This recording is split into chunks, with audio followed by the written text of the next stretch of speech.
La pression continue sur Kigali. Les parlementaires français exigent de leur gouvernement et du Conseil européen des sanctions sévères à l'encontre des agresseurs. Ils dénoncent un silence complice pour les pillages des minerais de la République démocratique du Congo par les Rwandais.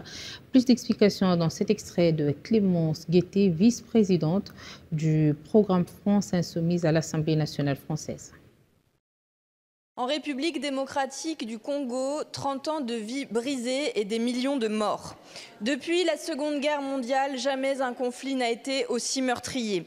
Le M23, milice appuyée par l'armée rwandaise, poursuit chaque jour son offensive et chaque jour donc en RDC, des enfants sont exécutés, des femmes sont violées et des êtres humains sont torturés. Le pillage du Congo l'a transformé en cimetière.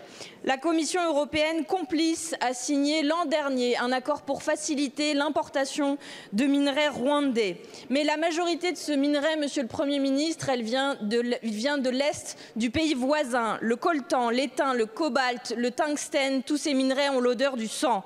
Il faut un embargo pour que cessent les dividendes de la mort et pour que cessent les aventures criminelles de Total et des autres multinationales engagées là-bas. Aujourd'hui, je salue les artistes qui sont mobilisés avec Solidarité Congo. Je salue aussi les citoyens, les supporters qui refusent que se poursuive le partenariat entre le Paris Saint-Germain et le Rwanda, alors qu'il s'est affiché encore hier soir sur toutes les télévisions du monde. Mais la réaction de la France, elle, n'est pas à la hauteur. Les condamnations que vous faites par voie de communiqué aujourd'hui ne suffisent plus et nous voulons rappeler cette évidence. L'action de notre pays en faveur de la paix et du droit international ne doit pas être à géométrie variable. En RDC, comme partout, les criminels de guerre doivent être poursuivis et jugés. En RDC, comme partout, les frontières doivent être respectées.